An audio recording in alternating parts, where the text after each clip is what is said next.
السلام علیکم محترم سامعین، آج کل کا جو ضروری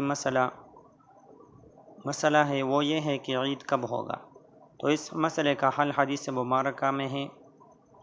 ابن عمر رضی اللہ عنہ نبی علیہ السلام کا ارشاد مبارکہ نقل کرتے ہیں کہ نبی علیہ السلام نے فرمایا کہ جب تم چاند دیکھ لو تو روزہ رکھو، اور چاند دیکھ کر ہی روزہ توڑا کرو۔